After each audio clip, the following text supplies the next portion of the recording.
and it was one of the bloodiest conflicts after the Second World War. 100,000 people lost their lives, hundreds of thousands were displaced. It was hell on earth. You would find kids in the ovens. Ovens? Cooked? Yeah. How bad was the bombing? Bad. It was bad. It lasted for how many days? More than 90 days. 3 months. 3 months of bombing. Like, imagine hundreds of bombers going over your head twice per day. Kids died in the bombing. Families died in the bombing. Cluster bombs were used. It's actually forbidden by the convention. Was it forbidden back then? Yes, it was forbidden back then. They used the forbidden bombs? Yeah, they used the cluster bombs. They're just follow the money, because afterwards, the biggest investors in Kosovo were the people that involved in the intervention. Nikola Knezevic, right? Yeah, Nikola Knezevic. Knezevic. Nikola Knezevic is a doctor in philosophy and religion and politics and is a founder and former president of Center for the Study of Religion, Politics and Society in Serbia. Mr. Knezevic is an author of several books and co-author of many conference proceedings and articles with the media department of the University of Novi Sad, Serbia. Published numerous articles in Serbian daily newspapers like Danas, Vreme, Novosti and Borba. He directed 2 feature-length documentaries on memories, war and religion in ex-Yugoslavia. In 2017, he moved with his family to the United States, where transitioned back to information technology and excelled in various senior and lead software engineering positions in the corporate industry. Still, he actively works on publishing new articles and working on his new book, Towards the Radical Political Theology. He lives and works in Los Angeles, California. Nikola is a man of God. Welcome to the show. Thank you. It's good to be here. Nikola, do you like basketball? Of course, by no means. I think every Serbian likes basketball like any Lithuanian does, right? So I have a confession to make. I hate you. You know why? Because of all the Stojakovic, Radmanovic, Teodosic, and all those itches. Because the best basketball matches were between Lithuania and Yugoslavia, and now versus Serbia, right? Yeah, exactly. Whenever we meet Lithuania, it's going to be a war. Exactly. Those were amazing matches, especially against Yugoslavia when we had the Sabonis, Kurtinaitis. Oh, so yeah, Sabonis, I remember. Yeah, those were great games, great players. And now you've got Jokic, right? Yeah, Jokic. Yeah, we have Jokic, and Jokic is probably, until then, Divac was probably the best player ever was. Oh, yeah. Coming from Serbia, but Jokic is definitely one of the best. He's the greatest. And not only he's one of the best players ever in, period. Yeah. Because what he did in the NBA, Divac was on a certain level, Stojakovic was on a certain level, Kukoc, Raja, the Croat players, but Jokic is just completely another level. Is he a role model in Serbia? Yeah, he is. Well, sometimes depends. If he decides not to play for the state team, the country team, then he is not in big favor. Do you blame him for that? No. Because Lithuanians blame a few Lithuanians that play in the NBA and they don't go to play for the national team. But once you understand the season of the NBA, it's like it has minimum 82 games, right? Yeah. Then the playoffs, if you get into the playoffs, then the finals, it's crazy. So they play, I want to say, like 9 to 10 months every year. And it's a crazy schedule. So there is no way they're going to play for the national team as well. Yeah, exactly. I mean, this year he was playing for the Olympic team, for the Serbian Olympic team.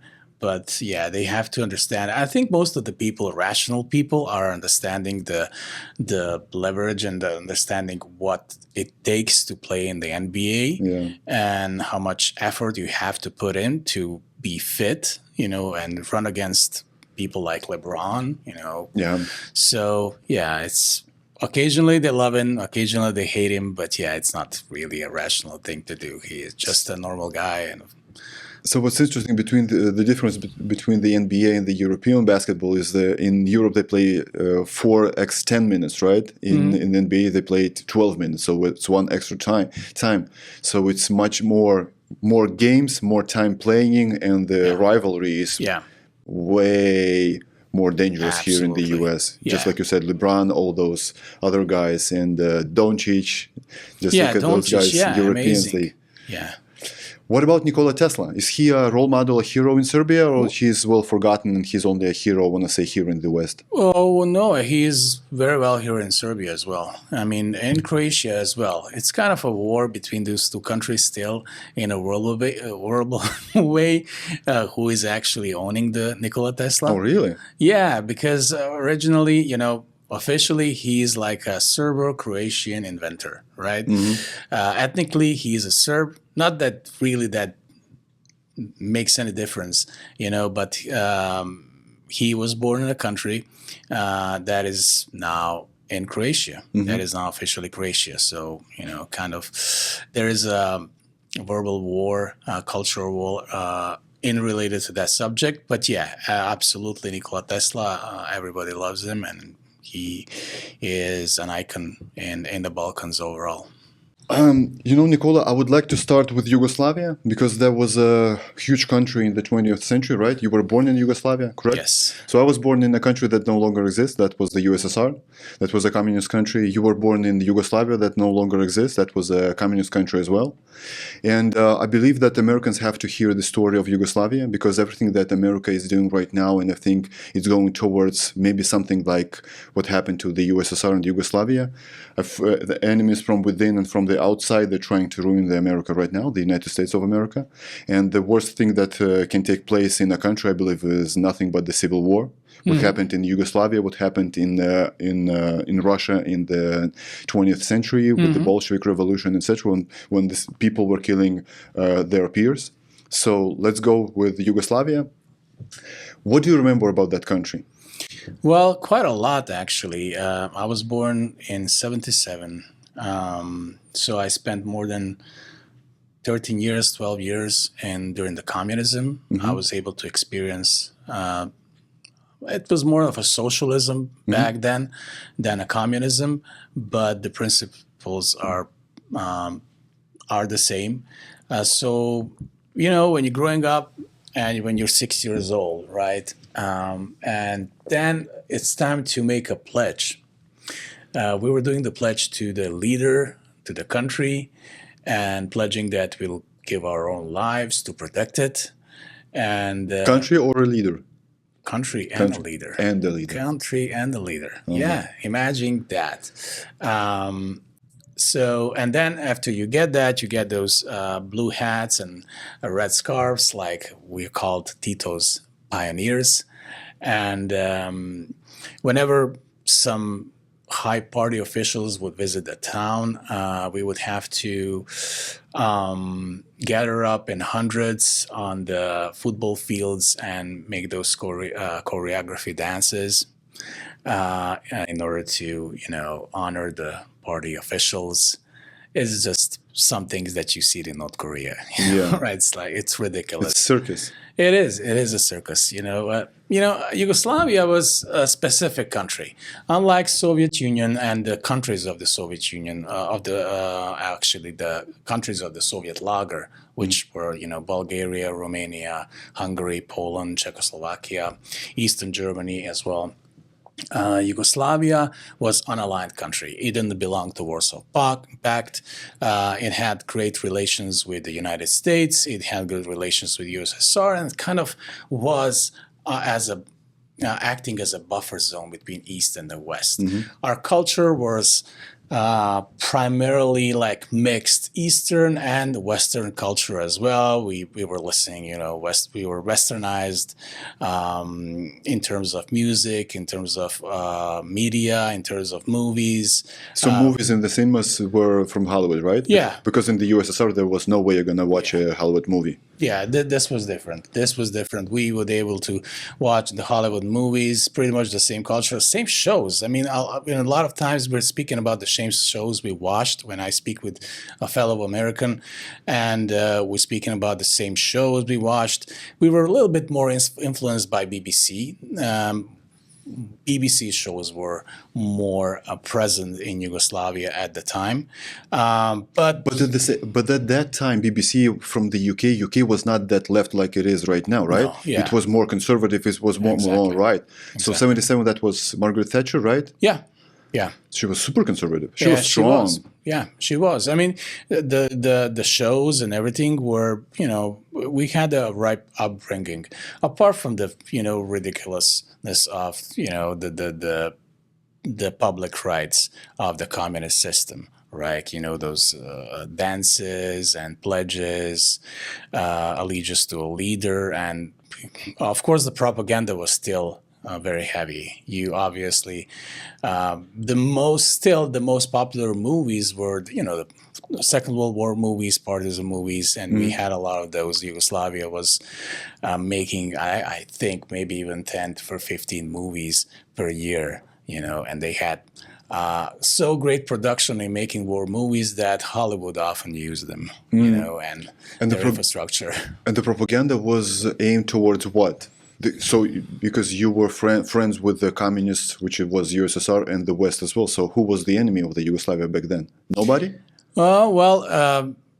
Everybody, actually. Oh, really? We had the fourth strongest army in the Europe. Fourth strongest army after UK, Germany, and France. Yeah.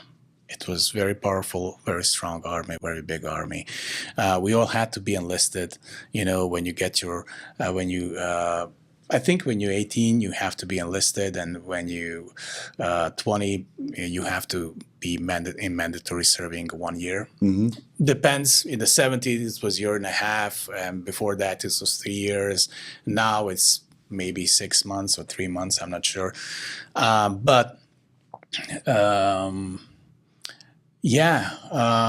we had so everybody pretty much was the enemy, because that was the narrative of the government. But officially, we were an unallied country, and actually, Tito was the leader of unallied bloc, which was a huge bloc around the world. So I spoke to my dad prior to our podcast, and so obviously he was born in '65, so obviously he knows what it is to live in the USSR. And I was asking him, what was it like to live in the USSR, and what did you know back then about the Yugoslavia? So he told me that Yugoslavia was a great country back then, and Yugoslavia had imported a lot of shoes, right, to the other countries.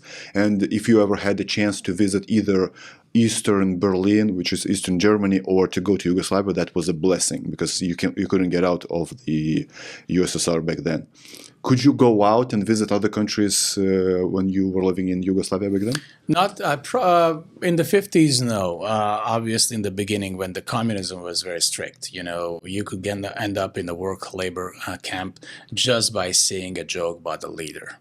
About Tito. Yeah, about the Tito. And, about the sub-party officials as well. But, later, further down the road, it was less strict. And we definitely were able to travel to other countries. One thing, I think I traveled to United States first in the 80s. Yeah, sometimes in the end of the 80s. But my impression was there was a huge contrast, still a huge contrast, what I see in the United States and what I see in Yugoslavia. And you should Google, and there are videos from Yugoslavia, are official state commercials for the tourists of Yugoslavia. You will be surprised. It looks like a Western country, but it's not. But yes, we were able to travel, but the contrast was so huge. When I came here, I was so amazed with the possibilities, and that was 80s. Yugoslavia economically was at its peak, United States as well, but the contrast was so huge. I remember when I seen the first time the ATM machine, it's like, how is this possible? How you get money from the wall? It's like from the wall. Yeah, I was a kid. I was a 9-year-old kid, and for me that was like, how is this possible? So yeah, and there was still a huge contrast. They were driving nice big shiny cars.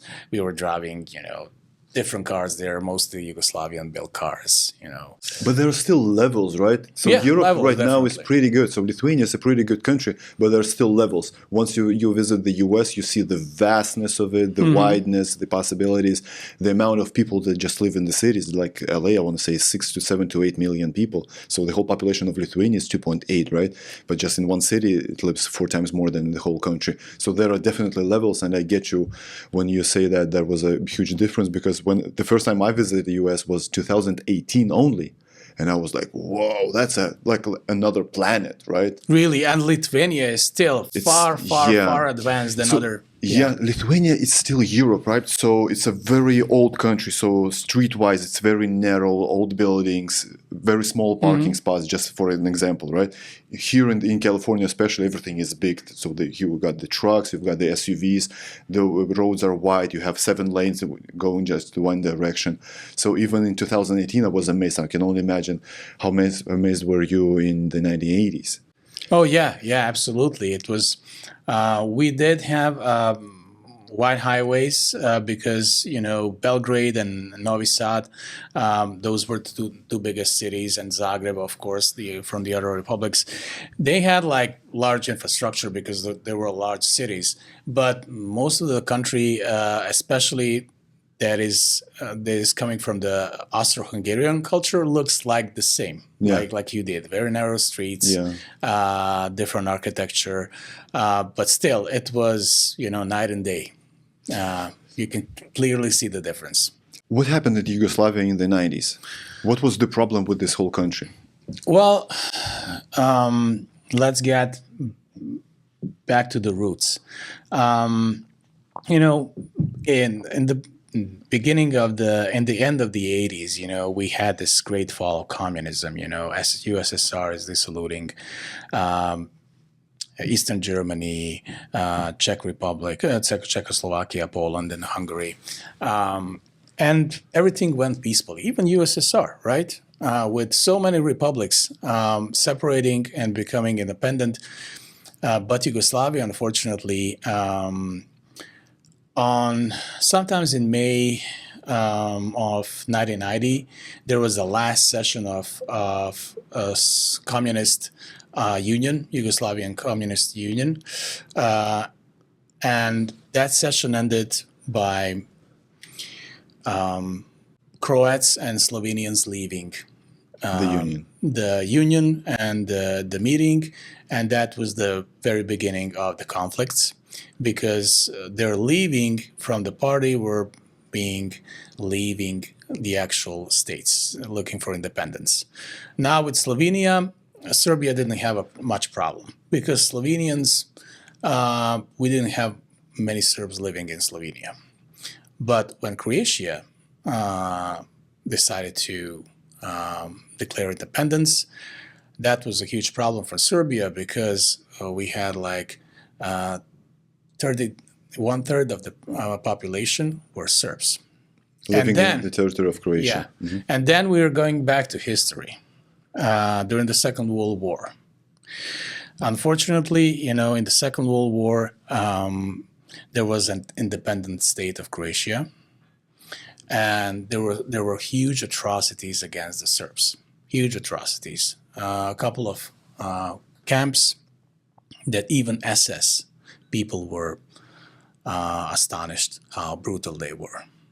Why did they do that? Because I want to say that's one culture, right? One language, one religion. Not one religion, 2 religions. Croatia? Yeah, actually 1 religion, but 2 confessions. Croatians are Catholics, and Serbs are Eastern Orthodox. Yeah, but the God is the same. Absolutely. I completely agree. I think it doesn't make any sense, but they decided to stand with the Nazis. They got their own state, and they decided the Serbs are going to be a problem, so they decided to, I don't know if I can use the word, unalive as many as possible and put them in camps. And to put one part of the Serbs into Catholic confession. So that's a problem. That's a part of history. And when they decided to go independent in the 1990s, in the beginning of the 90s, that was a huge problem for Serbs because they thought, okay, the history is gonna repeat itself. They're gonna have their own state, and now they're gonna commit another set of crimes. And back to Yugoslavia. So Yugoslavia was basically the main territory was Serbia, and Tito was Serb, right? He was Serbian. No, Tito was Croat, actually. Oh, he was Croatian. Yeah, Okay. Tito was Croat, actually. But the But problem the capital was of Yugoslavia was Belgrade?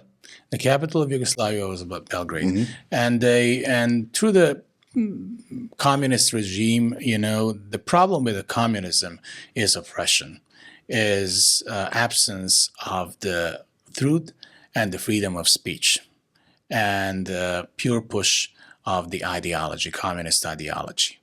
And what communism did back in 1945, when they resumed power in Yugoslavia, they decided, okay, there were crimes. We're not going to speak about those crimes. You're going to put that under the carpet.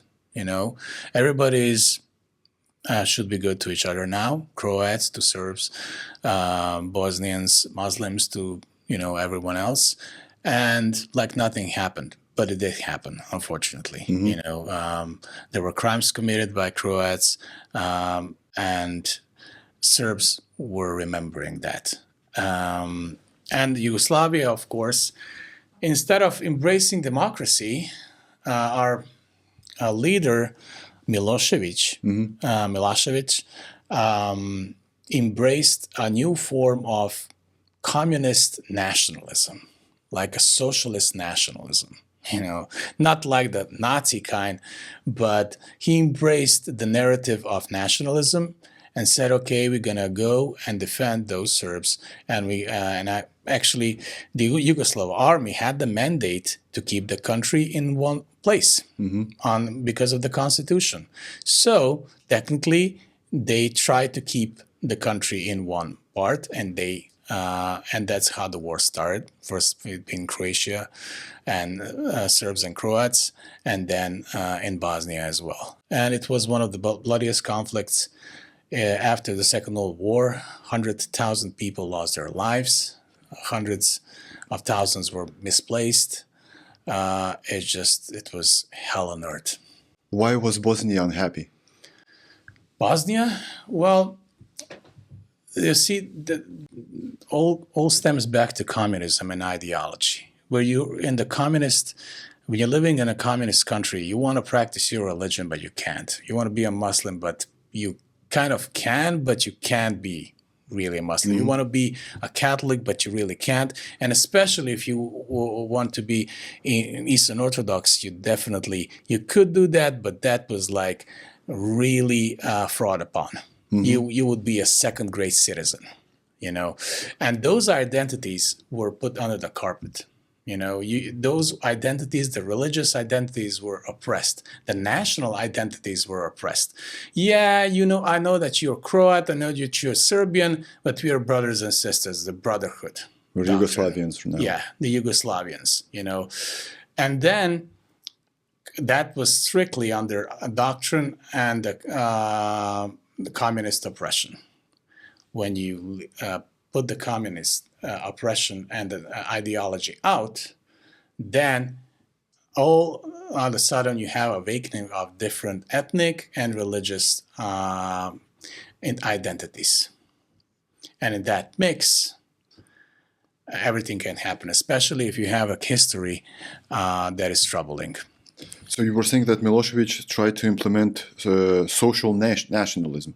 But those are oxymorons, right? Because socialism is on the left, nationalism is on the right. Yeah, exactly. He was the leader of a Serbian socialist party, but he was riding the wings of nationalism and Serbian myths as well.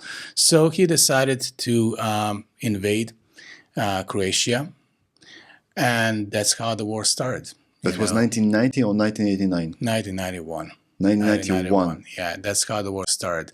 And I made two documentaries. One is particularly about the victims about atrocities from the side of Croat and Muslim people, I felt the obligation as a Serb to talk about the victims from the other side. That was part of my theology back then. And I think it's only fair to speak about the victims from the other side.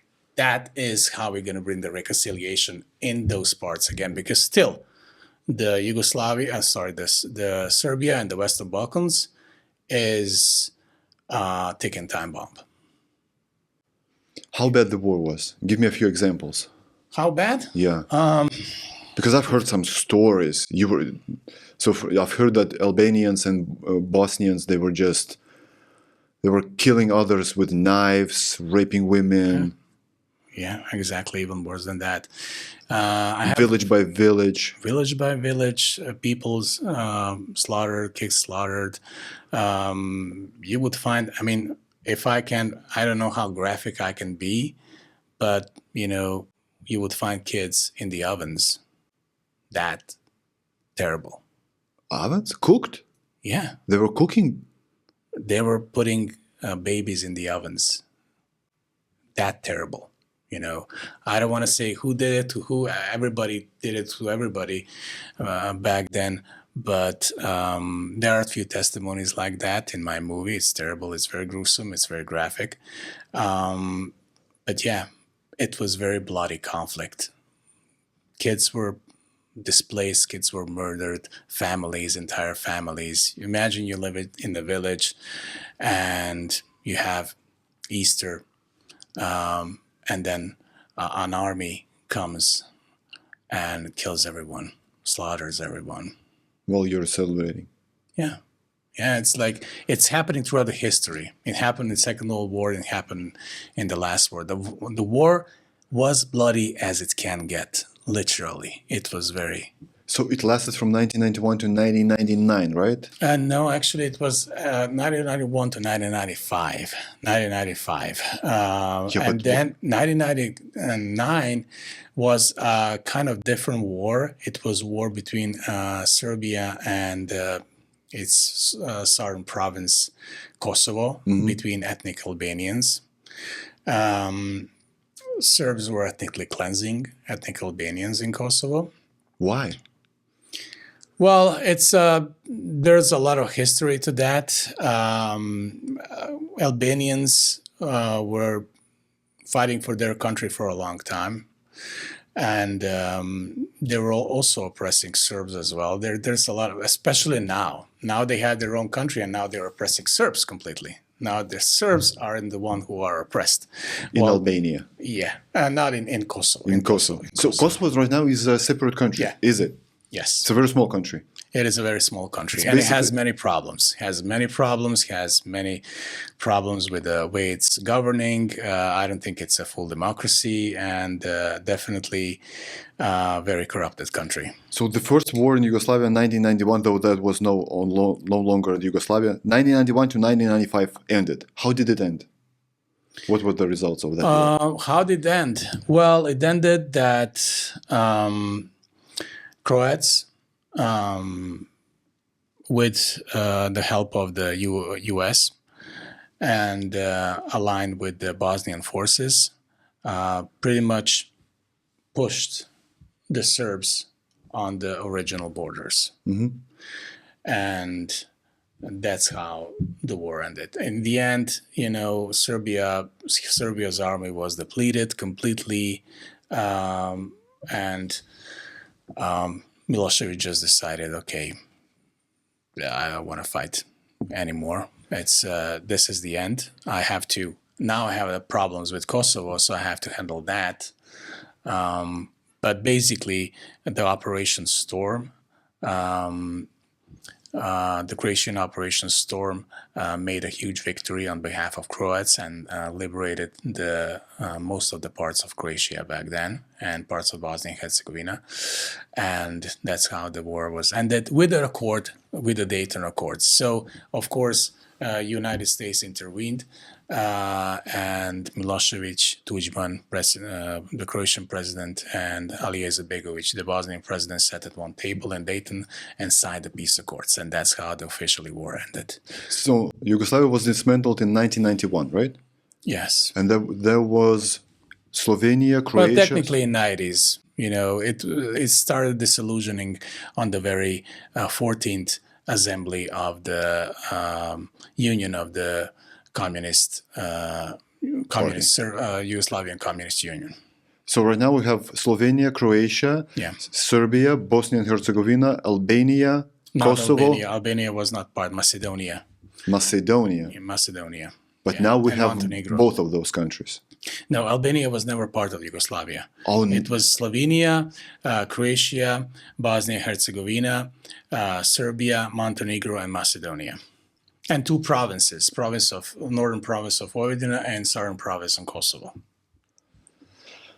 Okay, so in 1995, conflict between the Serbs and the province of it, which is Kosovo, began.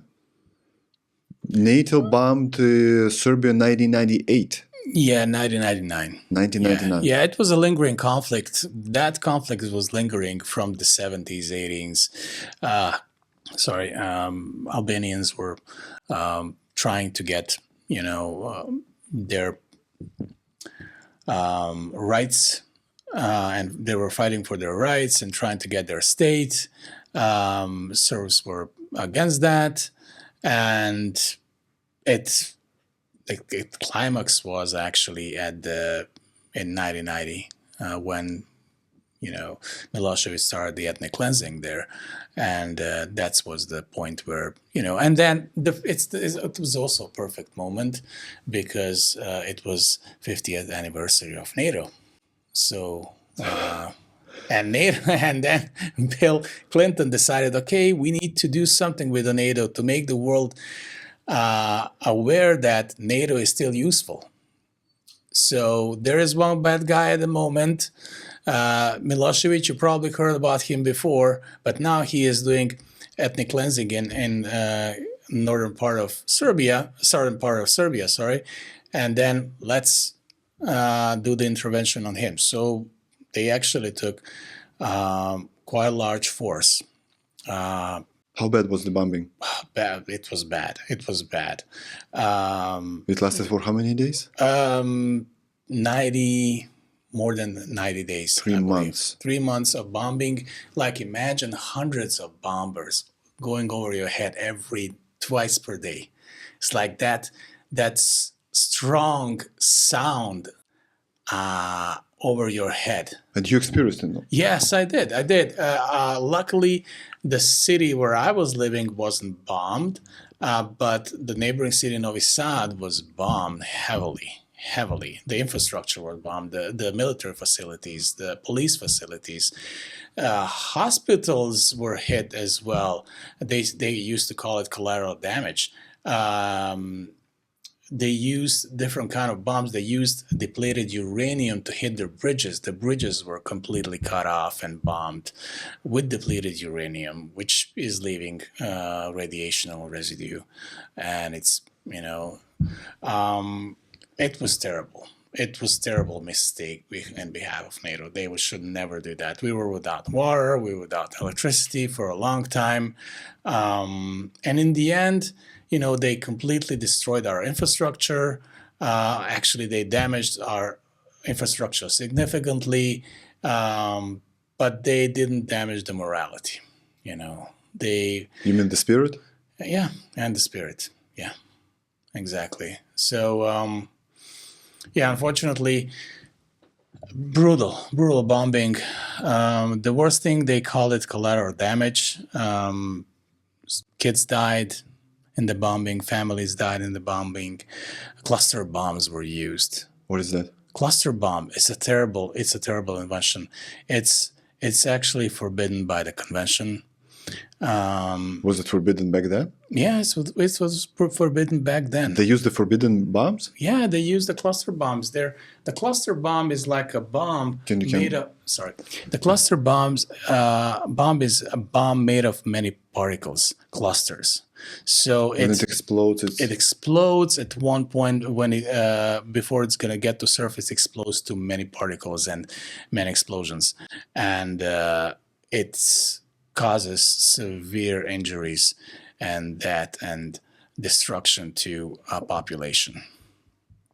There are, So, yeah. do you think the UN, the United Nations, NATO, I'm sorry, intervened just to show the power, just like the Americans showed the power during the Hiroshima and Nagasaki? It's hard to tell. I'm an American citizen, so I could be biased when I'm telling this, right? But I believe they wanted to show power. They wanted to show the world that they still have a need to intervene and just follow the money.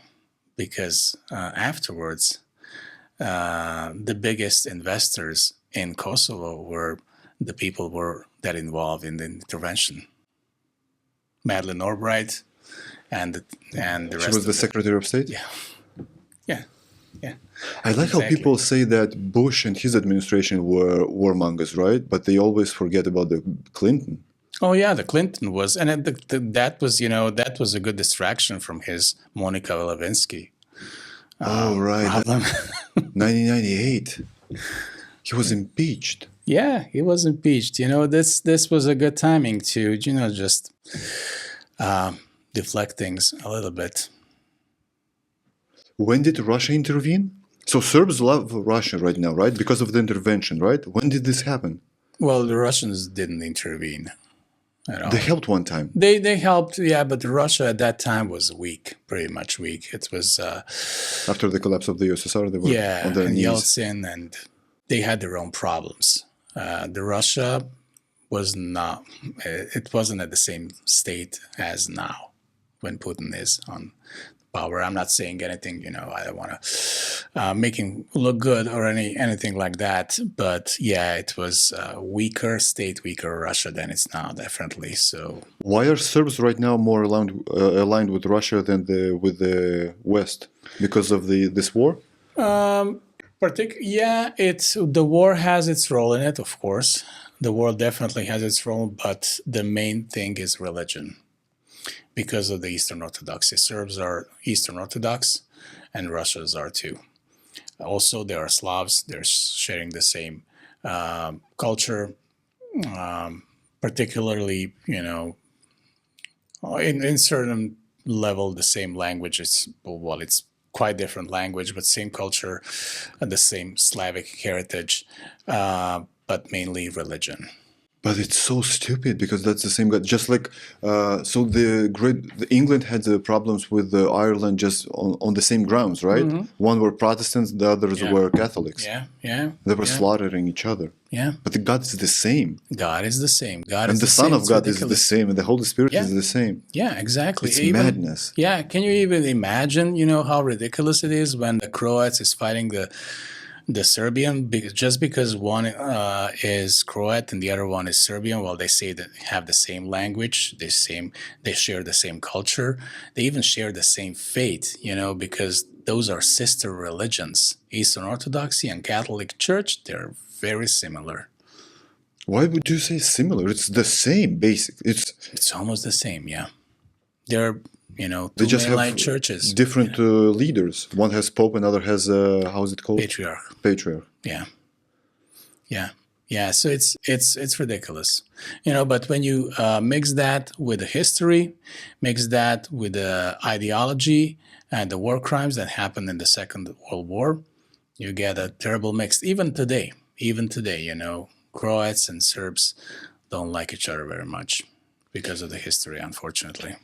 So 100 years ago, Russian Empire was a huge country and a great country, right? But it was dismantled by the communists. Yugoslavia was a great country as well for a few decades, but it was big. The economy was big. So you told me that it was fourth largest army in Europe. Yeah. But it got ruined as well. Do you see any similarities right now between those countries and the United States right now? Because people are divided just like they have never been divided before. Yeah, I do. The one thing that I always admired when I moved to States, every election in Serbia, even after the communism, was either life or death. If we choose this person, if we vote for this person, we're gonna go straight out of war, and if we choose this, we're gonna get closer to European Union, which was our goal, right? But when I came here, I was happy because I was concerned about economy, about different political issues, and regardless, I'm voting for those issues, for a better economy, for more conservative economy, for more conservative foreign policy, things like that. And I don't really care if I'm voting for Democrat or I'm voting for Republican.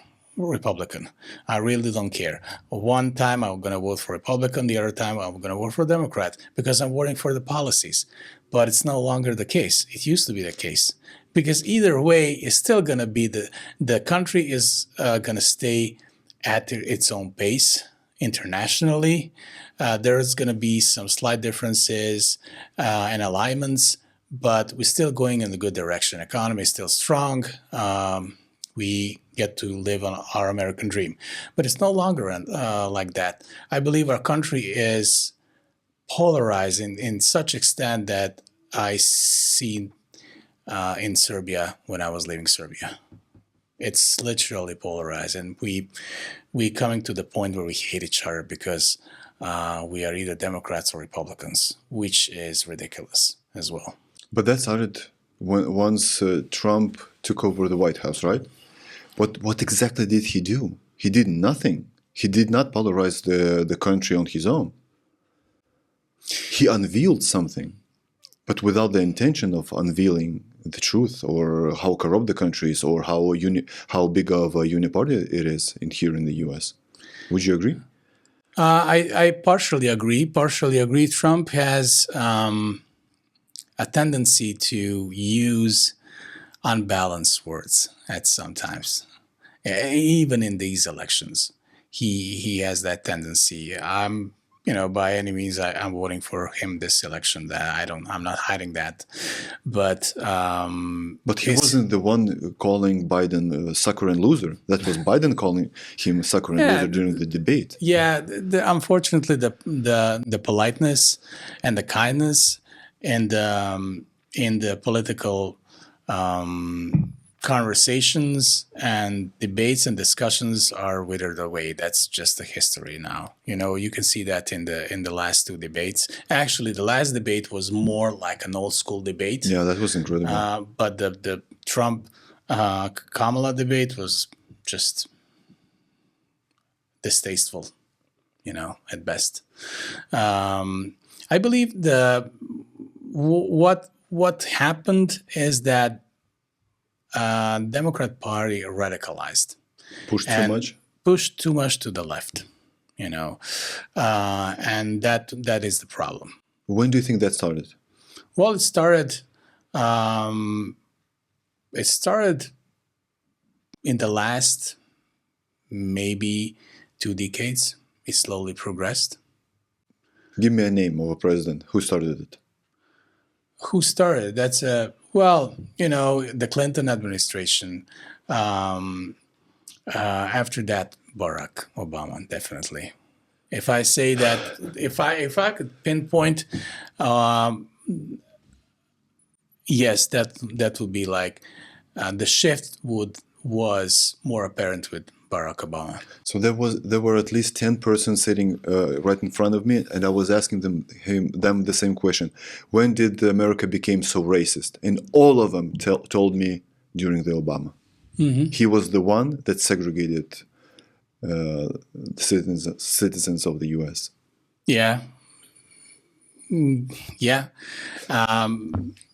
If 10 people agreed on the same on the same question, that's probably true.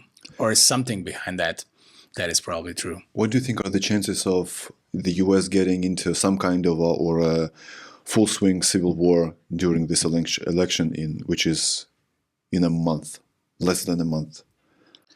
Well, it's an interesting question. I don't think there's going to be any civil war. There shouldn't be. There's nothing worse that can happen to a country, right? There's nothing worse. Yeah, people don't even know what that means. People definitely don't know. Most of the people here don't even know. For them, COVID was a huge thing. It's like, oh, we have a COVID. That's like a worst thing that happened to me. It's like, for us, it was like, yeah, we're having a break. I don't have to go to the office. I can work from home. It's like nothing really serious. Shortages, what's that? We had serious shortages in our lives. People are not prepared for that kind of thing, and they shouldn't be. And I don't think that's going to happen. Nothing like that. But, if Democrats win the elections, I'm not sure how the world peace is going to look, to be honest, because I don't think Kamala has the leverage to to stop the war between Ukraine and Russia. Do you think she wants to? No, I don't think she has the leverage to stop it. Even if she had, she doesn't want it to be stopped. Yeah, exactly, because she will continue to fund Zelensky and Ukraine, and that is just going to prolong the conflict and even escalate the conflict. That's while Trump has the leverage to stop that conflict, to put those two people, Putin and Zelensky at the table and make a peace accord. Yeah, but let's not forget Israel, Iran, Lebanon, Syria, Iran, all those countries. That's even a bigger conflict, I want to say. And the U.S. is helping the Israel, obviously, because that's a friend. Then she's sending 150 million to Lebanon last week, right? Yeah, well, our people are starving, and do you have any explanation in Asheville, North Carolina? How is it possible? Do you have any explanation, like any rational explanation? Why is she doing this? $750, and that's a loan. You have to get that money back. Yeah, I would like to know answer to that question as well, because people in North Carolina are in great dire need, and the most, the Christians and Christian organizations are there and helping those people instead of the government. Well, government should be helping those people. I'm not sure in how and what extent the government help, but they definitely, the sources that I'm listening to, telling me that they need more help. Do you think if Trump wins, BLM 2.0 is going to happen here in the U.S.? That is possible. That is a great possibility, actually. So BLM was horrendous in a few cities. So Chicago, Minnesota, Los Angeles, a little bit of New York, right? So fellow Americans that are watching, not from those cities, maybe they don't even remember what happened in 2020. You were here in California, near LA, and I was against it from the first day one. How horrible was the BLM here in LA?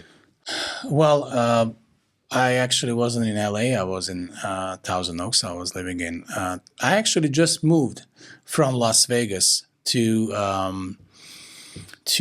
Thousand Oaks. 2 weeks before the lockdowns.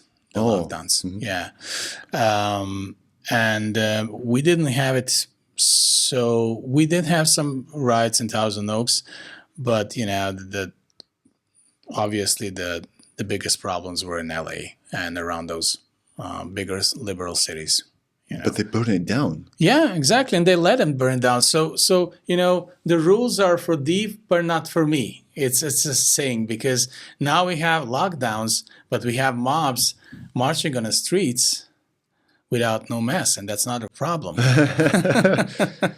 And it's not a threat to society. Yeah, it's not a threat, and they're just letting them burning down the streets and burning the cars and everything else. And people died. Yeah, people died. Regular people died because of this.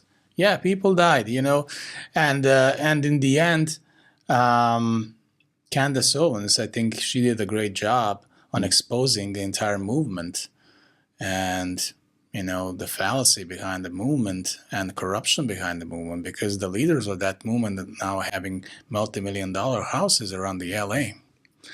And those neighborhoods are not Black neighborhoods. Those are white neighborhoods. So they don't obviously have a problem with living in those neighborhoods. And zero Blacks and African Americans got help from the BLM. Zero. Yeah, exactly. Not even one. Yeah. Candace Owens actually paid the debts of George Floyd, but she actually said the truth about him. He was, unfortunately, a drug addict.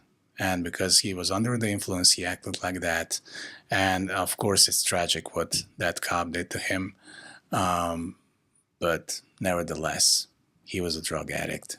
So I was driving through Skid Row. With a huge, history of drug addiction. Yeah, he was a criminal. Yeah. There is a criminal record of him. Yeah, exactly. Threatening a pregnant woman with a knife, right? Yeah, and Robbing then, her. yeah, exactly. And then turning that man into a saint. Let's go to Christianity. So you have a PhD in religion and politics, right? Yeah, in political theology, yeah. When did you become a Christian? Right from your childhood? No, that's an interesting story. I was, as like many in Yugoslavian society, I was born and raised in an atheist family. My father was, he was baptized when he was a kid in Eastern Orthodox Church, but he didn't practice the religion. He was practically atheist. And I was born in an atheist family, didn't know anything about God. But in the 90s, there was a huge resurgence of Eastern Orthodox religion. And people were becoming more aware about Christianity because it was so suppressed before in the communism, because that's what communism does, oppresses in various ways, especially religion. And but there was still churches back there were in still Yugoslavia. churches, yeah, but if you were attending churches, you would be deemed as a second-class citizen. How? Give me an example. Well, you wouldn't be that would be a problem with your party membership. And if you're not a member of the party, you could not really make a great progress in your life. And So work. everybody were members of the party.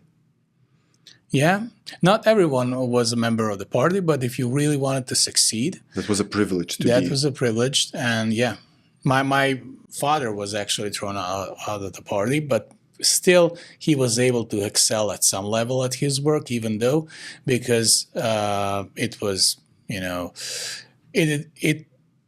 he was actually falsely blamed, so they knew that. But yeah, to be a really productive member of society, you should be definitely atheist, and you should be a member of the party in order to excel in your social life and class and your job and positions. So you became a PhD at this topic. Do you have an answer why communists always suppress the religion?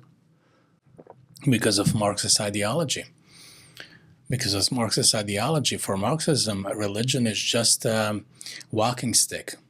It helps you go through your life, but in Marxism, you just understand that there is no God, and you can freely live without those walking sticks. You just throw them away and live without that, with the fact that there is no point of life other than serving the country.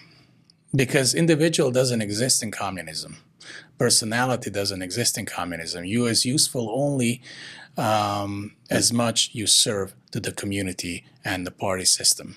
You're just a number. You're just a number. So communists always want to get rid of God because they want to substitute with the leader, whether it's Lenin, Stalin, Tito, Mao. Yeah, exactly. Communism is actually a religion, a godless philosophy, a godless religion, because you have everything. You have, in religion, you have doctrines, right? Mm-hmm. The rules and of how you believe in certain things and how you follow and how you practice your religion. Yeah, how to act. Yeah. In communism, you have doctrine, and it's either Marxist, Leninist, Trotskyist, Mao Zedong's ideology, and different ideologies you have to follow. So that's replacing the doctrine. Apostles of religion are actually the party members in the party. And then on top of that, you have the supreme leader, which is a God. We'll get back to Christianity. Yeah. How did you convert? But one more question before that. So tell the audience that have no idea what it's like to live in a communist country. So in every office, right, you ought to have a portrait of a leader, right? Oh yeah, absolutely. Everywhere, in schools. In schools, everywhere, in every single classroom, there was him hanging on the top. And you had Tito. Tito, of course, yeah. USSR had Lenin, though he died. Yeah. Before that, it was Lenin and Tito, and No, Stalin wasn't there, never, I believe. But Tito was always present. Lenin and Tito, but Tito, in my age, there was only Tito, but we were singing songs about him, praises about him, about his childhood, about his years in Comintern, but his brave fight in the Second World War, and. That's such a cult. It is a cult. It is a cult because, partisans were not only military that was fighting the Nazis. There were Chetniks as well, and some Chetniks aligned with the Nazis, that's for sure, and some Chetniks were fighting against the Nazis. There was the king. The Chetniks were the king's army. They were supporting the king. They were against the communist ideology. And actually, the Chetniks had underwent the biggest operation during the Second World War, the biggest rescue operation in the Second World War of 200 American airmen. Mm-hmm. They will be captured by Germans. Otherwise, they helped them to go to the freedom. So communists not only hated God and religion, they hated the monarchy. Yeah, because the monarchs were kind of a gods and kings that they wanted to substitute them with themselves. Yeah. That's why they got rid of the Russian Tsar. Yeah. But can you imagine how that great revolution started in the 1970s? When they round up the entire family. 17, You mean Russia? Yeah, round up in the entire family, Tsar family, and they, after a few years of capturing them, executed them, home detainment, they just executed them. That's how this great revolution started. Ended up with 20 million victims of Stalin's regime. They're his own people. Yeah, that's the scariest part. That's the scariest part. People. And still, you go on TikTok and you have these live discussions of communists. And I made an error, mistake, and went and some of them to explain them of dangerous communism. I was just laughed out because these people are so indoctrinated. They live in the United States. Yet they hate the United States to the core. They say they need to abolish private property. We need to abolish capitalism. We need to establish communism. And I asked them, well, I explained them what communism is and why you do live in the United States. You should live in China. You should live in Venezuela. You should live in Cuba. No, those are not communist countries. Not the right communism. Yeah, not the right.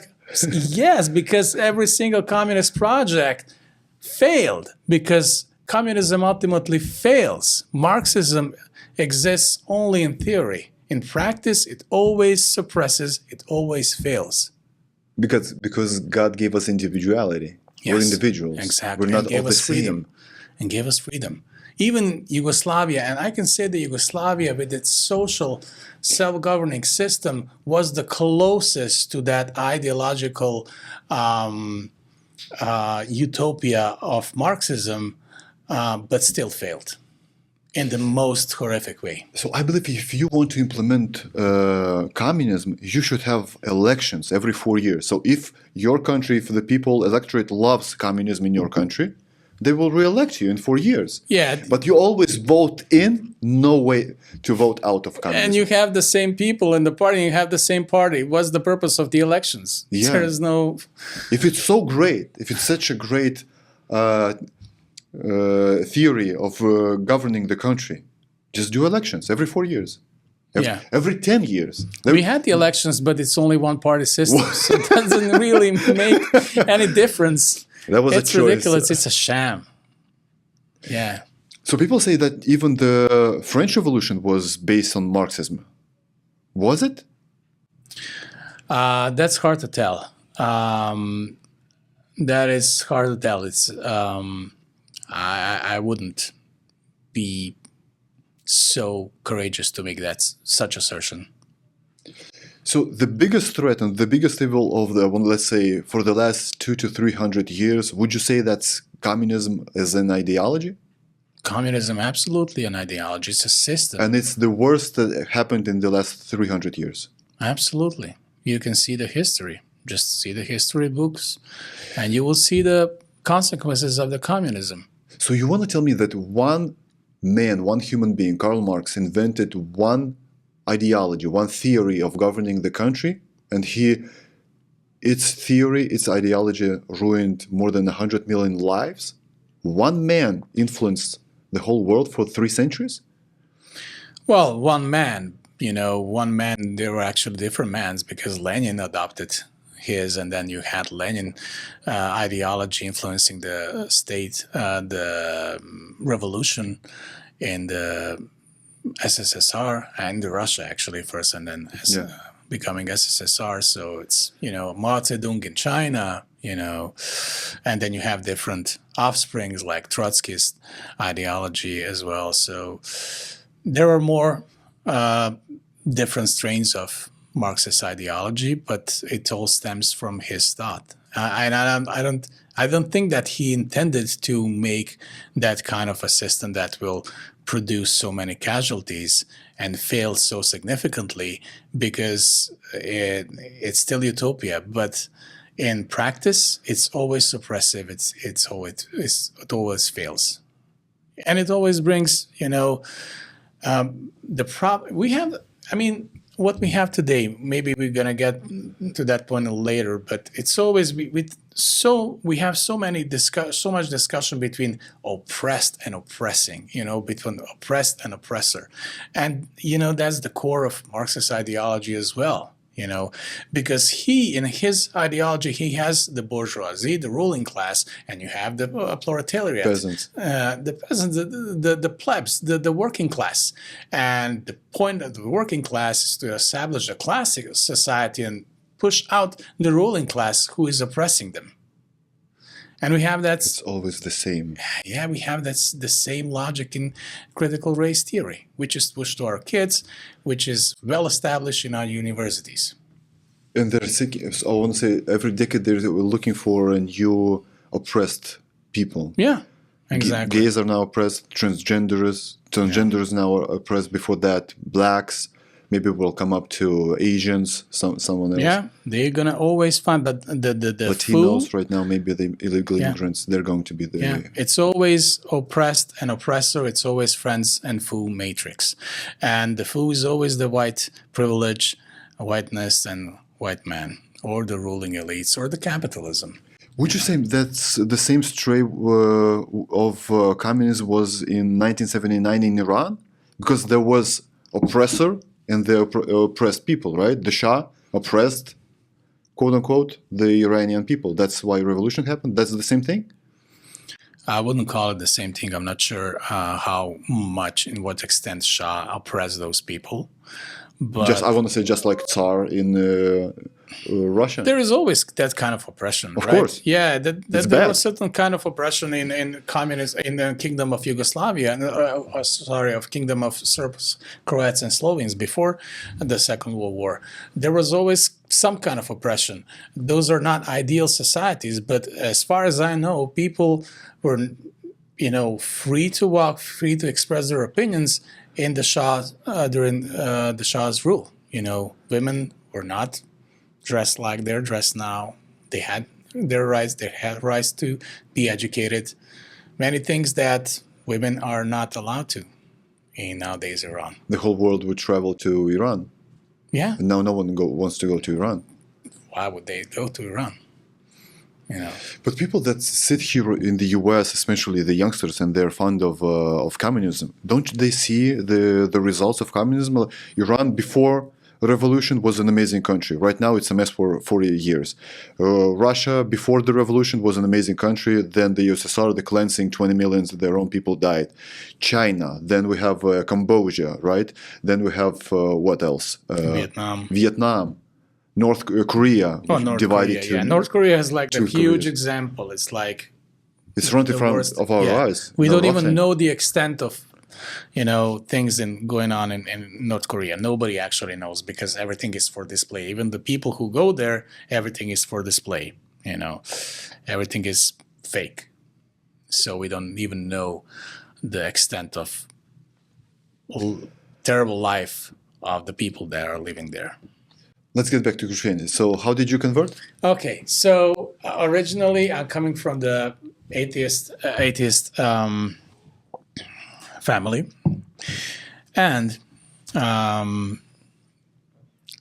somewhere in my 20s, I met a beautiful girl, which I fell in love with, my wife. How did you know she was a girl? Did she tell you her pronouns? Yeah, we didn't have those problems back then. Yeah, she was beautiful. She had all the attributes of a beautiful woman. And let me be clear: Slavic women are one of the most beautiful women in the world. I completely agree with you. Baltic and the Slavic women? Yeah, beautiful, beautiful. Because there's so much mix, right? Yeah. There's so much mix. But yeah, I met her, and she actually was a Christian. She was raised in a small Pentecostal believing family. She was going to a small Pentecostal church, attending the small Pentecostal church in Serbia, and she introduced me with the, Christ and what that means, what it means to be saved, and that was the point when I actually became a newborn Christian. When it wasn't without challenges, because I think it was 24 years ago, and back then the Orthodoxy was in full swing in Serbia. So being a Protestant in Serbia was kind of a frown upon, because, you in a cult, why did you accept that? You have Orthodox Church. But yeah, that was the time when I actually met my wife, and with her I became newborn Christian, and I started attending the small evangelical church in the place that I was in my town, and that was a pinpoint of. But something happened along the way. I must say, something happened along the way. I met Christ, and I fell in love in Christ, and I felt the closeness of Christ in those first years. But something happened afterwards. As I was continuing pursuing my theological degrees and education, I felt that I was moving apart from Christ. Mm-hmm. I was moving further away, because I was, so much into writing the papers, discussing the theological problems. I just forgot what closeness of Christ means. I kind of departed from the actual point of the faith. You use more logic? Your rational mind kicked in? Exactly. My rational mind kicked in. Now I was established theologian in my society. I was on media. I was on TV. I was on conferences, academical conferences, writing papers, publishing books. But was I a Christian? Yes, but I lost myself along the way, and that's what Christianity really is. It's a constant struggle of failures, up and downs. You go up and then you go down, you go up and you go down, and the most important thing is that you always end up meeting the Christ. Just a matter of time. Yes, and that's what Christian life is, right? It's huge venture of spiritual failures and spiritual victories, but most important things that you always get back on your knees and pray for forgiveness and accept Christ. So I have a few questions. Why there are only 66 books in the Bible? And who said that it's going to be only those books and the other books are not included in the Holy Scripture? Well, it depends. That's a so-called Protestant canon of 66 books, widely accepted by Protestants. Catholic Church and Orthodox Church have extended canon of books. I cannot say how many books they have, but they have extra few books. But there are canons. additional books. They're They have additional. The Bible is the same Bible, but they they have what we call apocrypha and apocryphal books. Apocrypha. So it's per church. Like I said, Catholic and Eastern Orthodox Church honor different canons, widened canons, while Protestants have. So it's a matter of church preference and history. Okay. So, for instance, how do you know who wrote the books? So the first 5 books were written by Moses, right? Then we know a few. The Old Testament. The Old Testament. The first 5 books, yeah. So the New Testament. The Gospel is written by 4 authors. Then we have a lot of letters from Paul. But for instance, right now I'm in Hebrews, right? We have no idea who wrote that book, right? If we come from the premise that Bible is infallible in terms of teaching, right? Then we have to understand maybe it's not even important who wrote the book, but the message of the book. And that we understand that the message is divine and we should accept it as it. I think that's a more important thing. What are your thoughts on the Pope? The new Pope, the Pope Francis? Yeah. I don't know. I loved him when he first became Pope, but nowadays I think he is just singing the same tune, playing the same tune as, everyone else from the liberal Christianity. Speaking of politics and religion, do you think that Islam was based on a political agenda? He wanted to become powerful. He wanted to lead the nation. That's why he, quote unquote, created the new religion. Well, I think he wanted to unite all the Arab tribes.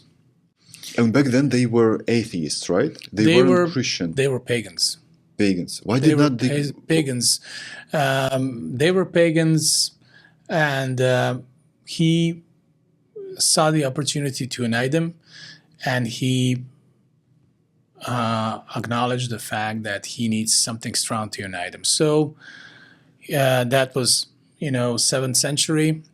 He already had Jewish religion at disposal. He had Christianity at disposal, so he created a new religion. I don't want to be,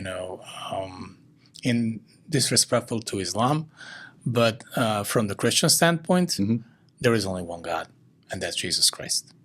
Yeah. And I would go even further that I don't think that the Allah is the same as Yahweh. Is the same as Yahweh. Well, it's not, because in Christianity, Jesus Christ is the God Himself and the Son of God. Yeah. But in Islam, Jesus is a prophet. He's a prophet. He's a human being. Yeah. So it can be the same God. So Yahweh can be Allah. Yeah. Why didn't the Arabs back then got converted into Christianity? Because they had 6 centuries after even Christ died. Why did they stay being pagans? Well, some of them were just sticking to their own traditions, right? But some of them became, because the Syria was a huge Christian country back then. Yeah, because Paul was traveling to Syria and writing the letters. apostles did a great job with those Arabic tribes. And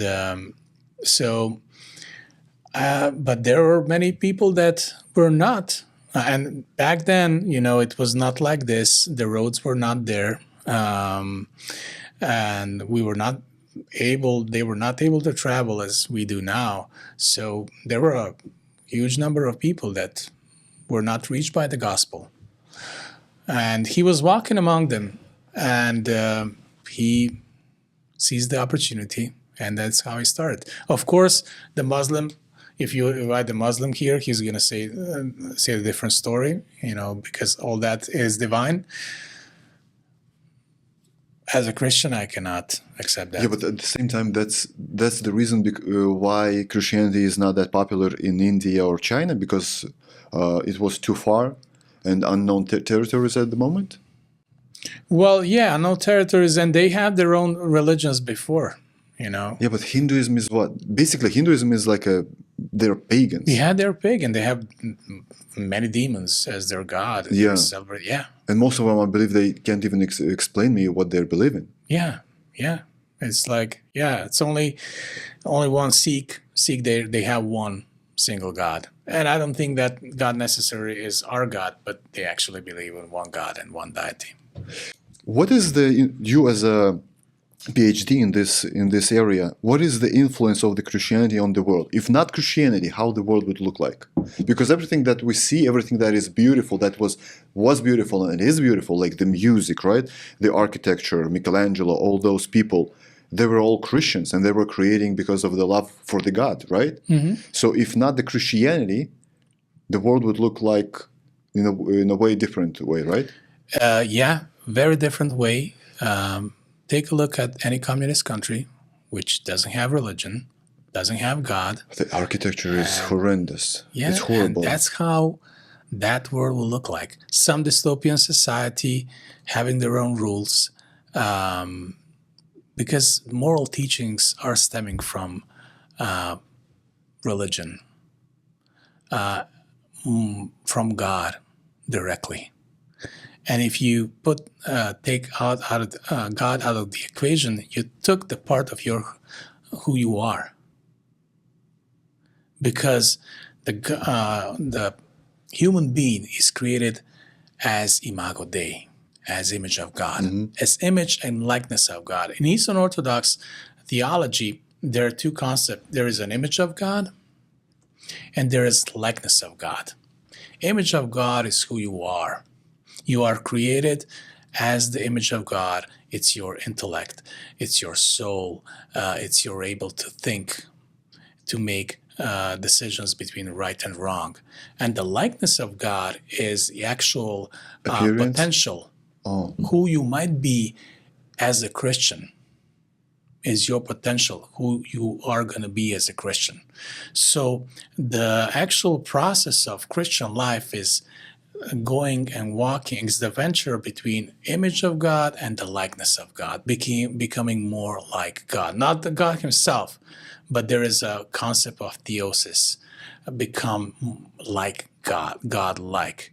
Not becoming God, just a God with a small God, becoming more like God. So that's the purpose of Christian life. If you take that out of the equation, you just took the part of your identity, of your who you are, because you are created as an image of God, as from the God's breath. Yeah, but how does that influence a human being, for instance, an architect, right, an artist, to draw this amazing picture or to construct this amazing building, which is beautiful, and he's a Christian, and the communists that have no religion, no God, and they create just like square buildings. The best example I want to say is, like, take a look at the McDonald's 20 to 30 years ago and right now. Right now it's like just like boxes. Yeah. 30 years ago that was like a place with joy and happiness, with all the colors on outside the building, inside the building, and etc. Yeah, because that's what divine inspiration does. It gives you an option to excel in every way of life. In mentally, intellectually, physically, and artistically as well, because that's what God does. It makes you better in every single way. But that venture and that road is not going to be easy. It's going to be with full obstacles. You're going to be battling, struggling with many things, doubting even His existence. I'm not ashamed to tell that a lot of times in my Christian venture, I doubted that God exists. Especially in the hard times. Yeah, something happens, like, why did you do that to me? Yeah, I was break my hand a few weeks ago. Like, why?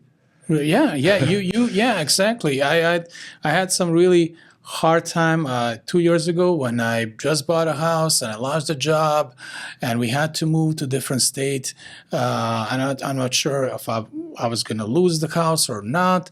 And honestly, that was the time when I thought, okay, God is silent now. I don't hear Him, and I need His help. Those were the times when, there is one saying in Serbian that in the time of trials, your teacher is silent. In a time of test and trials, your teacher is silent. And that's the time when you question yourself the most. Did I do something wrong? Did God abandon me? And the reason is just for you to figure it out on your own? That's why he's silent at those moments? It's very hard to answer that. I believe the answer is in the prayer. That's the point when you have to get closer and the closest to God. But those times will happen in every single one's Christian life, in the life of every single Christian, I'm sure, because the time of trial is a time where we are learning the most.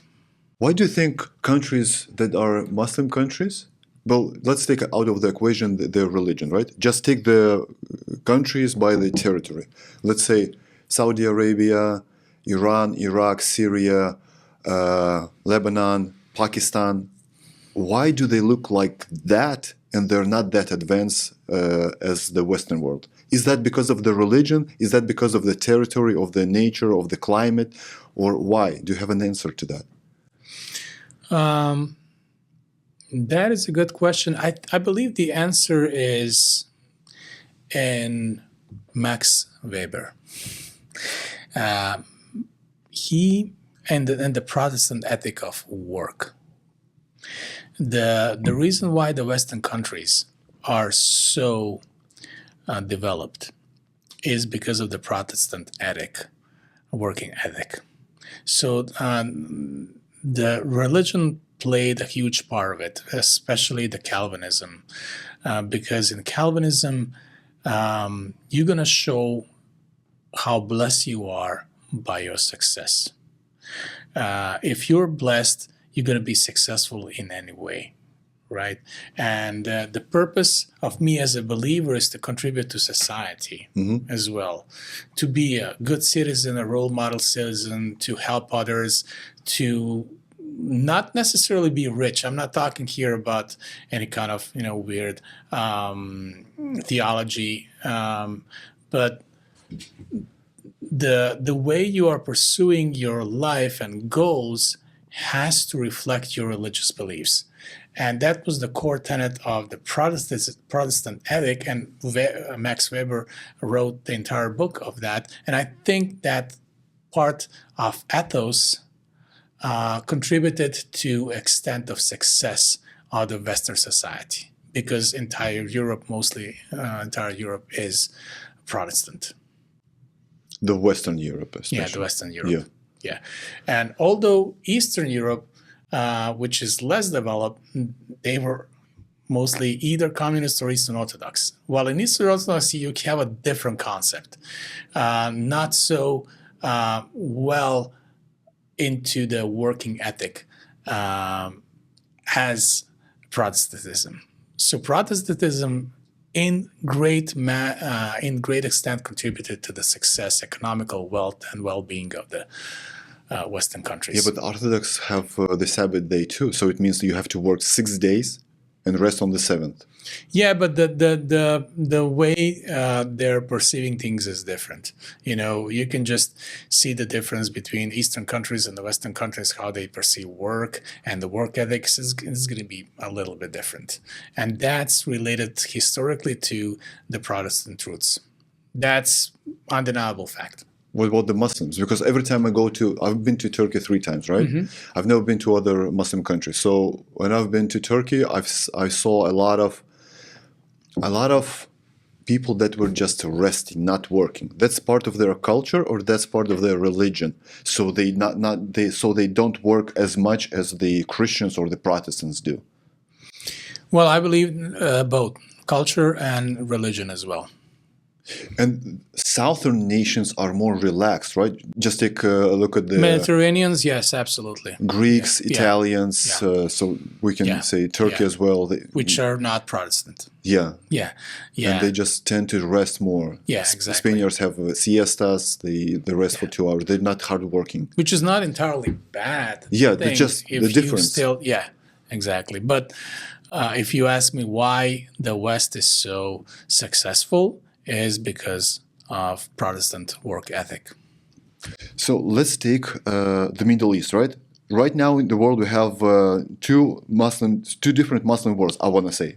The first one is UAE with Dubai, Abu Dhabi. Then we have Saudi Arabia with the Riyadh and everything that is going on right now in Saudi Arabia. They're becoming more westernized, I want to say. And Turkey, right? Those are great countries. Those are the countries that you want to travel to, very safe countries, developing countries, the infrastructure, they do all that. They build amazing cities like Dubai, Abu Dhabi. But at the same time, we have another part of the Muslim world, which is, let's say, Lebanon, Syria, Iraq, Iran. The difference between those are only because one part of it became more westernized, and they tend to take more Western values. That's why they succeed more? Or there's another difference why they differ so much, though they have the same religion and the same geographical position? It's a good question. I believe it's related to resources. Those countries just got enormous resources because those countries like 40 years ago, they were not successful. There was nothing there. But Iran was always resourceful. They had all the resources. Iran is a country with a huge territory, right? You have 2 or 3 seas, right? You have the mountains on the north. You have the tourism would prosper if you just let the people. And they were prosperous. They were prosperous, But then the religious revolution came, and now they are. I'm not sure. Maybe they're still prosperous in financial sense. Do you think so? I'm not sure. Nobody knows that. I don't want to find out. But yeah, I believe the religion is very oppressive there. So the more oppressive you are, the less your country does well. The same with communism. Right? Communism was very oppressive. That's why all those communist countries they fall. It's just a matter of time.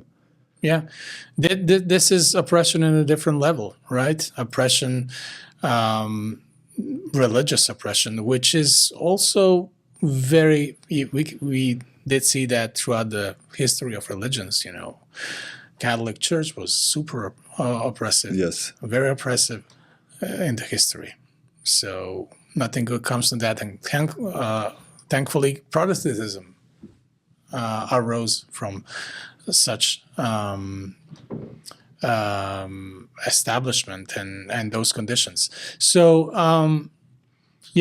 religions can be oppressive, and societies can be oppressive, and societies does not have to be necessarily religious or not to be oppressive. It's just the fact how they if they have a constitution, how they establish their political rule, how they treating their citizens, how they decide to exercise freedom or not. At the same region, we have Israel. That's a very small country, like the size of New Jersey. Why is it so successful? Why Israelis are so successful in all aspects of their lives? Money-wise, scholars, they're smart people. The small country produces a lot of inventions throughout the years. Why so? Because of the culture, because of the religion, because of the traditions?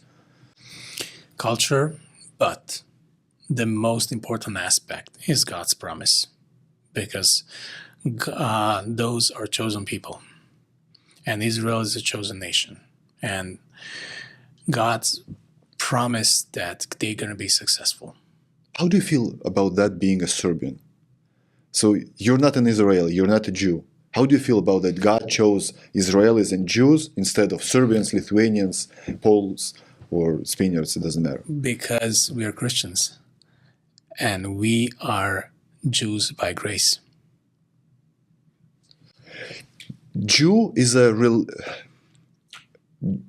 being a Jew means your religion. The Hebrews talk about that. Yes. Yeah. Jew is not a nationality. Jew is not. Yeah. It's a cultural. It's religion. So we're equal to Jews. Apostle Paul talks about it. Yeah. Yes. Spiritually, in the spiritual sense, yes. Jew will obviously the Orthodox Jew will contest this completely. along with Christianity. They have much worse opinion than Christianity than Muslims, right? Yes. But if we follow the Bible, we are spiritual Jews. And we're all Semites because we all came from Abraham. Yes. Well, in that sense, I can't. No, I wouldn't say that. I'm not technically. Originally, you and me, Yes. we came from Caucasus. But I'm not sure if their people came from the Middle East there, and maybe we have those origins. I'm not sure. But we're descendants of Noah. After the flood, so 3 sons went 3 different ways, right? Yeah. If we go to that story, for sure. But I'm talking with the recent history, which is, can be verified. You and me, Caucasus, Slavic tribes. So, Nikola, you're a scholar, right? So, according to the Bible, the Earth is only 6,000 years old. That's a good question. I don't think it is. I mean, it's a possibility, but I'm more prone to the Old Earth? Yeah, to the old Earth theory and the fact that we might be old, as science says, and days and the beginning that were described and are actual days that could be metaphorically understood. What do you mean? Well, the days could be hundreds and hundreds of years. It not necessarily means that we're 6,000 years old. We could be 14 million years old, as the science says. And evolution is not necessarily against the principles of Christianity, as long as you put the God on top of that evolution, because that's what I believe it is. Even I don't have to contest the evolution by default if I say yes. You mean there is a God who was in rule of the entire progress of the evolution. So I always have a hard time with scientists when they say, so let's say 14 million years ago, right? Yeah. 14 million, why not 13, why not 15? So there's a possibility of changes like 1 million, but that's a lot. Or for instance, when they say, we know what's in the core of the Earth, right? How do we know that? Like how? We know what's in space, we travel to space, but we know what's the core of the Earth is. How? And those are theories. Yes, that's just like the Darwin's theory of evolution. That's a theory. That's a theory, yeah. But we're being told that that's the truth. And every time if I say that I believe in Bible, they say, oh, no. So Jesus Christ, so he died, he did those miracles, he rose. And so that's a fantasy, that's a miracle. How can you believe that? Yeah, but you believe in a theory. I remember myself being, let's say 12, 14, 15 years old in my school. And I was taught that ancient Egypt had those pharaohs. And they were part gods, part human beings. Like, that's not scientific approach to say that there was pharaohs were part gods and part people. But they told us, and that was written in our textbooks. But there were no religion, no theology in our school, because that was a fairy tale. A man cannot walk the water. A man cannot die and be risen after 3 days. Yeah, exactly.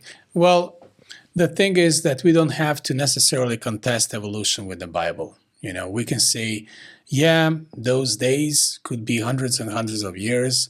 And as long as the God is on the top of the entire progress, everything fits in. Because I cannot really understand that, we have a Lamborghini Diablo, and then it just assembles out of the blue, It just doesn't happen. Some being has to be in order of the process. So we can say, I'm good. I'm good with the fact that it's not even so much important theme for me, because I believe, those could be understood metaphorically. Those days could be understood metaphorically, and the evolution doesn't have to be in opposition to our teachings. And even if when the Bible says that the earth is 6,000 years old, I have a problem with that because in the last 50 to 70 to 100 years, we did so much progress that we haven't done in those thousands of years. And if the scientists say, I want to say humanity is 300,000 years old. So for 299,000 years and 900 years, we did almost nothing, right? Then in the last 100 years, in the last 20 years, the world has changed multiple times. So something has happened in the last 50 years. Was that a microprocessor, the first computer, the first, I don't know, internet, but something has changed. And just like you said, you can't just invent a Lamborghini Diablo, which is a masterpiece of a vehicle. We hear those stories. So Hewlett-Packard was based in the garage. Apple was based in the garage, right? Microsoft. Something has happened. Either we're not being told the whole story. Maybe that was the CIA's project and they were just pushed to those nerds to invent. But it can't be so that they just invented out of the blue those great companies just in the last 50 years, in that decade specifically, and just out of a garage. Something was that was an intervention. Maybe that was an intervention from the CIA, FBI, other agencies, or that was an intervention from God himself. Yeah, well, definitely intervention from God. That's what I believe, theological advancements are exponentially going further. We obviously, 200 years ago, we traveled with horses, right? Yeah. And now we're traveling with planes and going to space. And in 200 years, I don't know what's going to happen. We might, teleport because the advancements are going exponentially. But we might end up in the Middle Age as well. We don't know. Are you an eschatologist? Do you believe in end times that are near, that are very close to us right now? That is a good question. The few years of my theological ventures, the first few years I was really focused on eschatology. In the end, what I figured that after studying that, the most important thing is to be prepared for the Christ's coming. How? To accept Jesus as your Savior? Yeah. That's the most important thing, to be ready. Because it doesn't really matter if you are premillennialist, if you are postmillennialist, if you don't believe in amillennialist. It's really important to be prepared. Now, what is important to understand? We live in certain time frame. We live in the bound by time and space. God is outside of that. The only way, and this is my personal belief, that we can see what time is it in God's sense is Israel. What happens in Israel is going to give us approximate time in God's sense, on his watch. I believe we are living in end times. We've seen the signs. We've seen the signs of war. We see the changes, the storms, the climate changes.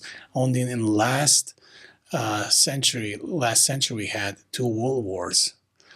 So with that, the technological advancement that we just spoke about is also a significant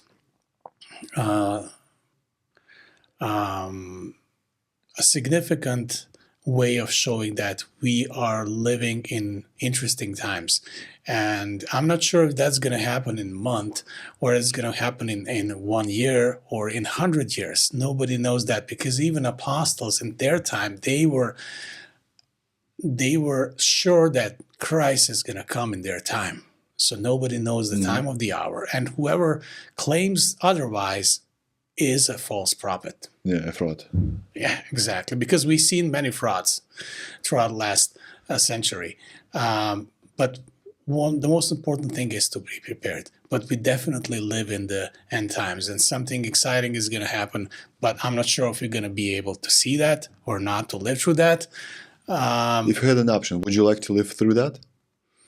That is interesting part, because that's we're going to the point we feel if we believe in the rapture or not. Do you? Personally, I must say I'm not against it or for it. I don't think that is so important. I don't think that, because what is the rapture? Actually, it's the concept where, oh yeah, God is going to take his people and before the tribulation. And then through the tribulation, other people will be saved, but it is going to be through tribulation. That is closely tied to a doctrine of dispensational premillennialism and stems from Tim LaHaye's books. And I'm not so eager to believe in. I'm more prone to believe that we have to be ready now, today, tomorrow. Not so if we're going to be raptured or not. So Matthew 24 says that during the end times, Christians are going to be persecuted and prosecuted. Do you think it's already here? Or yeah, it is. Yeah, I believe so. I believe what happens what's happening in the States. Yeah, if we go to the point where our government is going to embrace even more leftist position, Christians will come to terms and to the point there will be prosecuted in different ways, for sure. And the Christians are That's going to escalate. And they already are in Africa. Yes, they are. Hundreds of thousands are being killed. Yeah, exactly. Nobody in China as well. And nobody gives a damn. Like nobody is talking about it. Yeah. I've never seen any video, any CNN report, Fox report on that.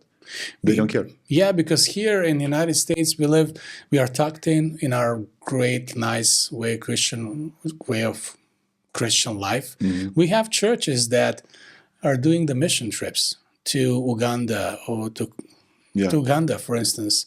And what they do, they send their kids to Uganda to help for a week or 2 weeks, I don't know, for a month.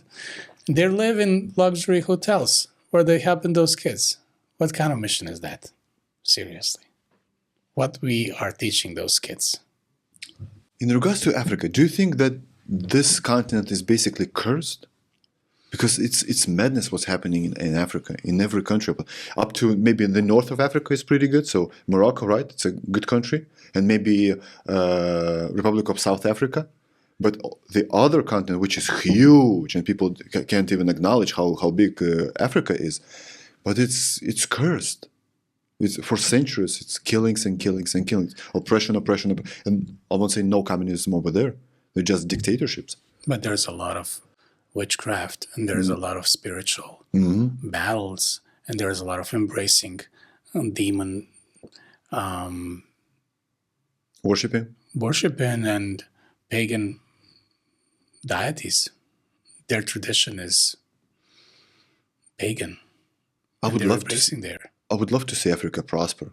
So that that would be incredible. So the nature right there, you can only see lions and zebras and hippos, elephants in India too. But those are the animals you can only see in Africa. Can you imagine having a transportation, the roads, everything just made for tourism? That would be an amazing place. Yeah, I believe they're making progress. They're making progress right now. But there's a lot of, this is my personal opinion that there is a spiritual consequence to every decision. But don't you think that this continent is very rich in resources, and Europe, America, all other prosperous countries just pump out the resources, and they don't want to be that continent to be democratic at all? It's very possible, yeah. Because it happened, yeah. History shows us. It's been going on for centuries. They have warlords there, and it's a state, perpetual state of war that, people in the West are gaining from. Just let's take Leopold II. He was a horrendous human being. Oh, terrible. The Belgian one, yeah. Yeah. So, Nikola, the last question on my podcast is always the same. Let's have two assumptions with you. So, assumption number one, the President of the United States is the most powerful human being on planet Earth. Its position, not the current one, obviously. But the position of the President of the US is the most powerful in the world. Assumption number 2, you become one. You become the president of the US. I know it's impossible because you weren't born then, but let's take this as an assumption. You become the president of the US and you have this Secret Service at your disposal. They come to you and say, congratulations, we love you, we're on your side, Mr. President. We as a Secret Service, we know all the answers in the world, right? You ask us a question, we give you an honest answer.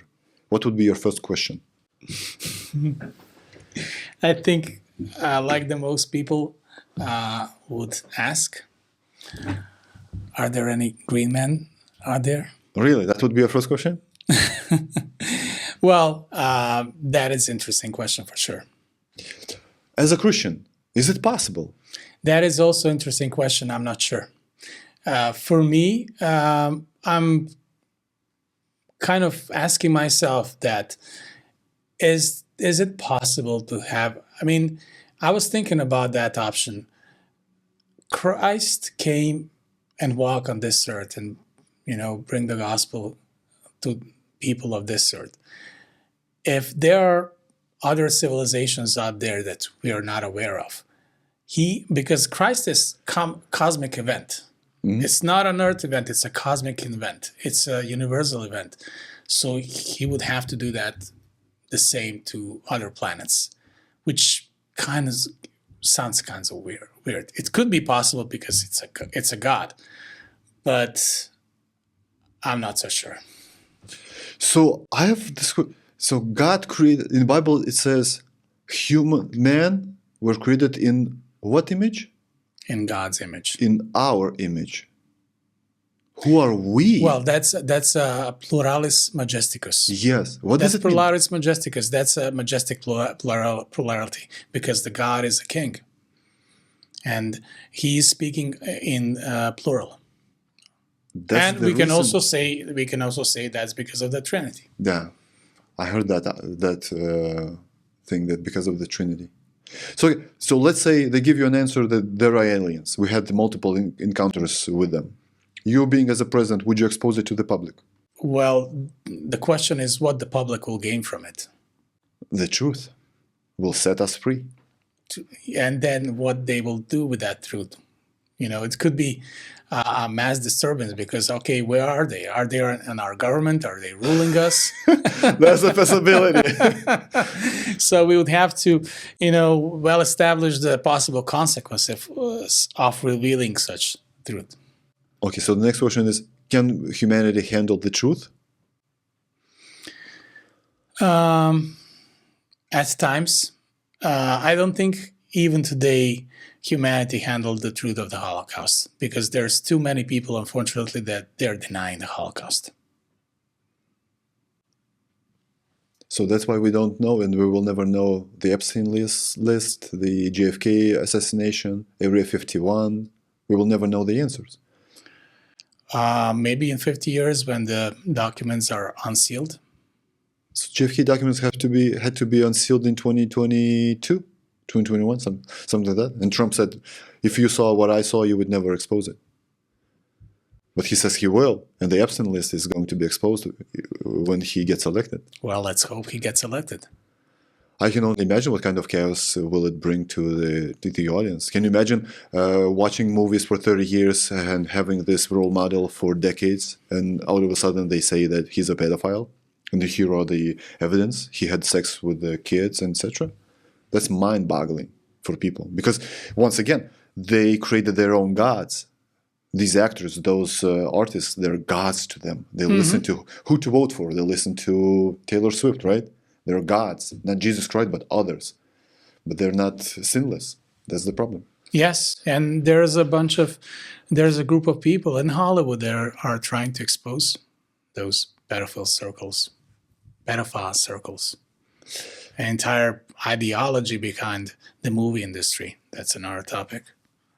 But once you see it, that's so demonic, you can't unsee it. I see demons right now everywhere in whole Hollywood. I listen to the songs that I have listened 20 years ago, and I look at the lyrics and I'm like, what is that? Yeah, because for 20 years it was in my subconscious. I was listening to those songs, to the lyrics. Because the Holy Spirit works in you, and you're unable to deduct what is good and what is wrong.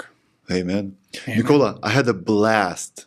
Those 2 hours went by like that. Thank you. God bless all your family, your Thank you. kids, your Likewise. wife. You don't have any grandchildren yet, right? Not yet. Not yet. Bless your future grandchildren. And that was Thank you. really a Thank you. blessing. Thank you. Thank you. Thank you for inviting me here.